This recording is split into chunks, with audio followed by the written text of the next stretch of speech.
자, 그러면은 당신 같으면은 어디를 추천하냐 하고 싶냐? 저한테 이제 한번 여러분들이 네가 전문가니까 한번 추천을 한다면 어디를 추천해 줄래?라고 저한테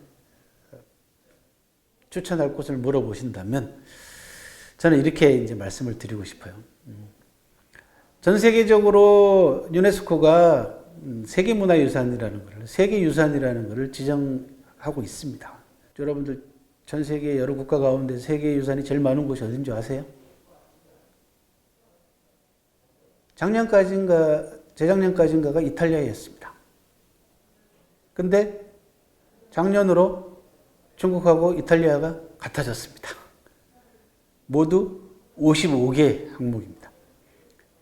세계유산은 두 종류가 있습니다. 하나는 세계 자연유산이 있고 문화유산이 있습니다. 그리고 이 두 가지를 중국은 동시에 가지고 있는 곳이 많아요. 왜? 산에 건축물들이 많다 보니까 문화유산도 되고 자연유산도 되죠. 그걸 복합유산이라고 합니다. 그래서 문화와 자연이 복합되어 있는 복합유산. 이게 55개, 55곳이나 됩니다. 그래서 이탈리아하고 드디어 같아졌습니다. 내년쯤이면 중국이 세계 1위로, 가장 많은 세계유산을 가지고 있는 나라로 등극할 건 시간 문제다. 왜?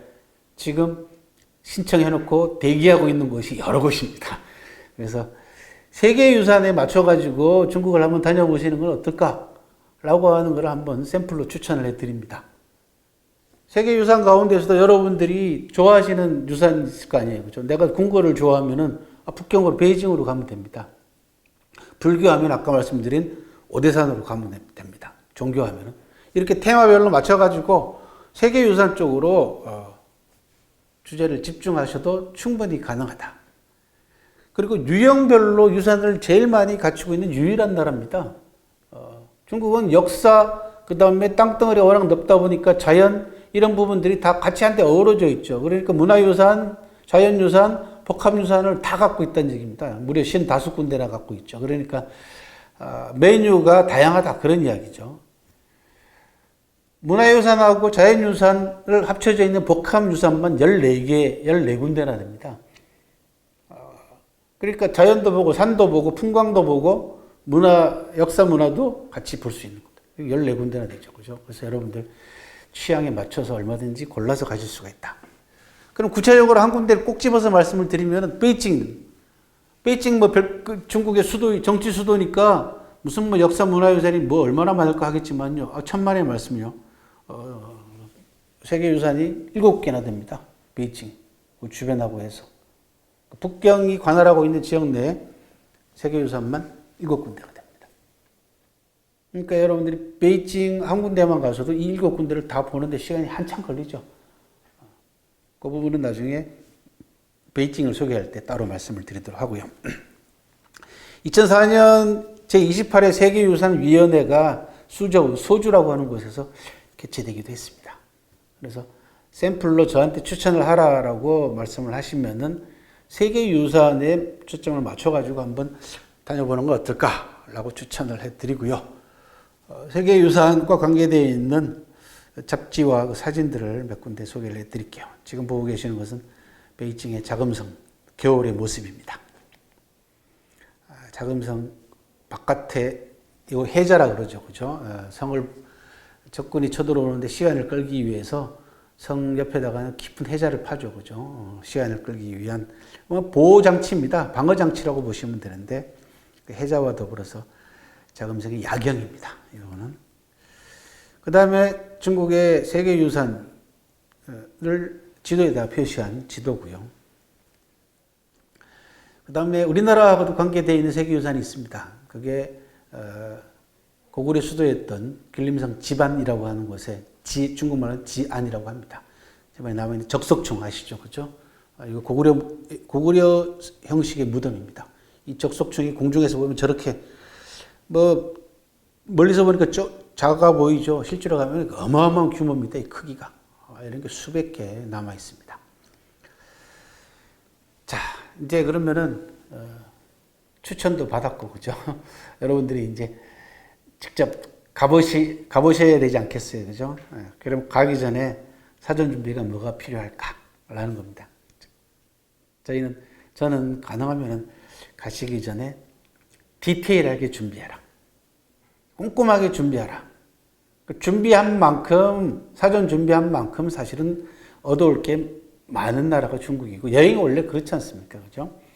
그래서 디테일한 사전 준비 요령으로 첫 번째, 계속해서 강조해서 말씀을 드립니다. 뭐라고요? 중국 갔다 왔다는 말을 하지 않기. 중국에 어디를 가느냐가 중요합니다. 자, 여러분들이 이제 다음, 중국을 가고 싶은데, 그러면은 중국이 문제가 아니라 어디 갈 거냐라는 거죠. 그래서 어디를 갈 것인지 지점을 찍어라. 그런 이야기입니다. 어디 갈 것인지도 막막하면은, 제가 아까 처음 말씀드린 대로 한국사마천학회, 그 다음에 호우TV에 연락을 하셔가지고, 저하고 연결을 해가지고 자문을 구하십시오.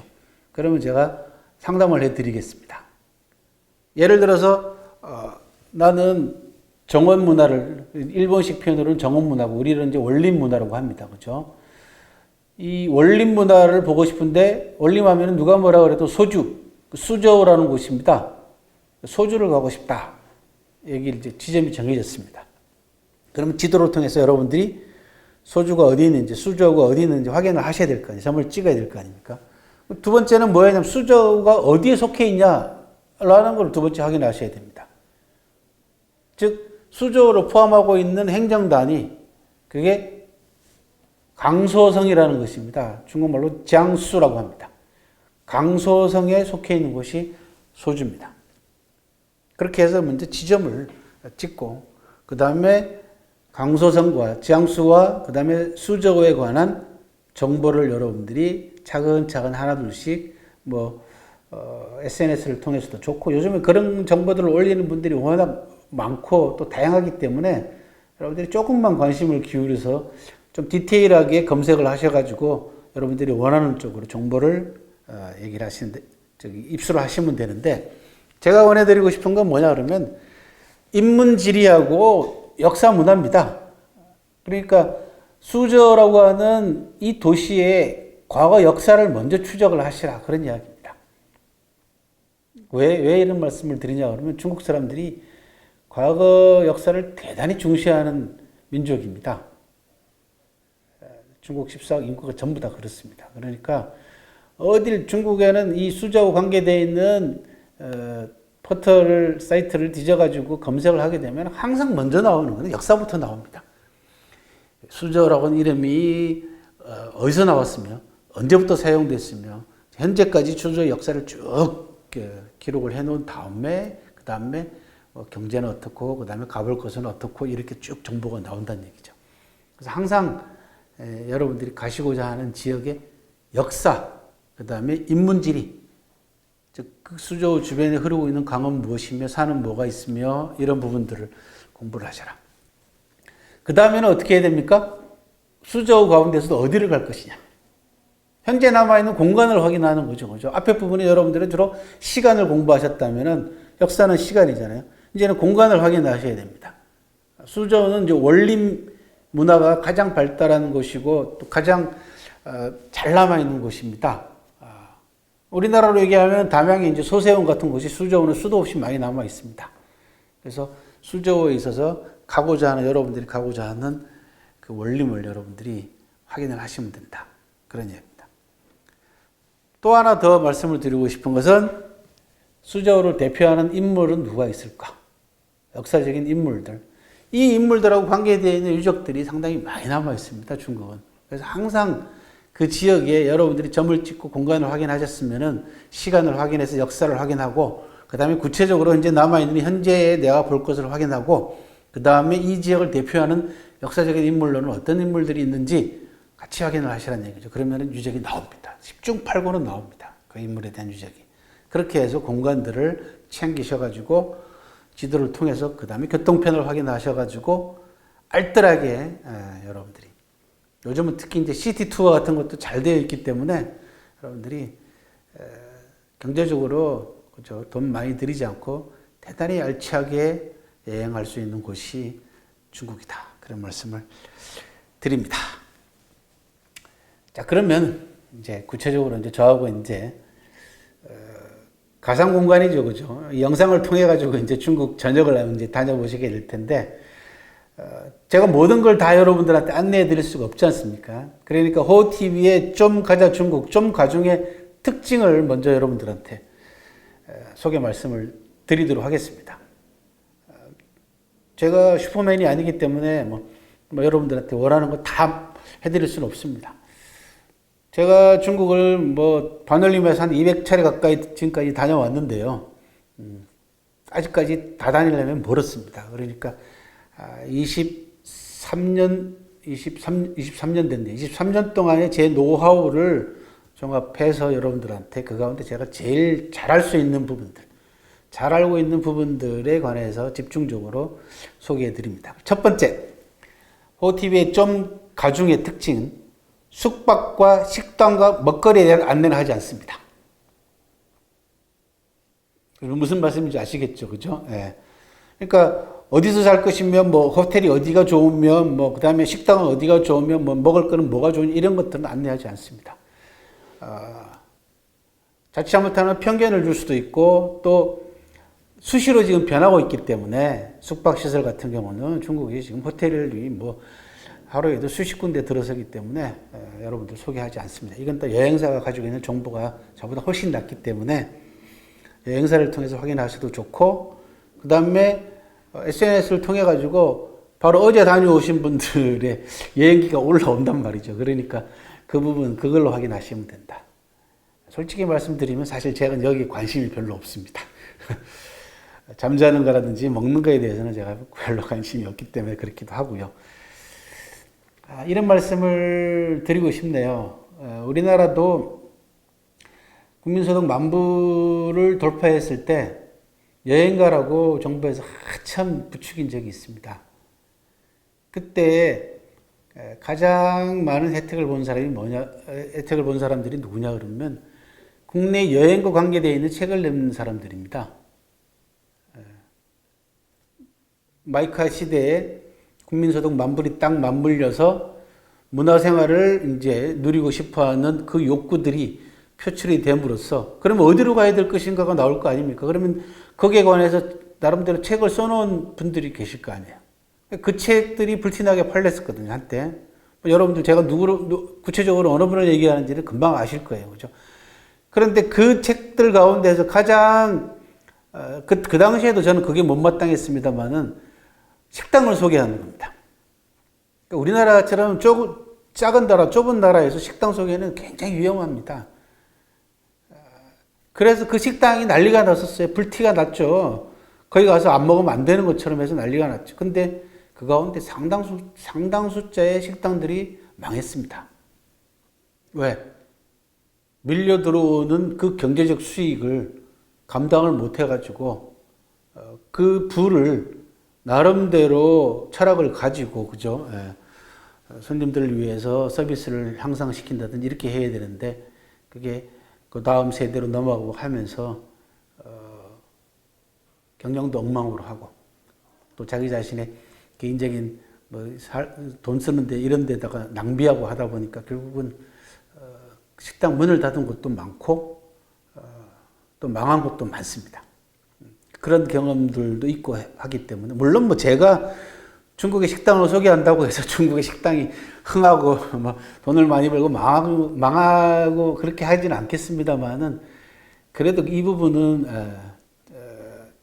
여행을 많이 해본 사람으로서 좀 자제하는 게 좋겠다라는 생각이 들어서 일단은 호TV의 좀 가중의 특징은 숙박과 식당과 먹거리에 대한 안내는 안 합니다. 단 역사와 문화적으로 그 요리가 가치가 있다라고 생각되면은 별도로 소개를 해드립니다. 예를 들면은 베이징 하면은 베이징 덕, 중국말로 카오야라고 합니다.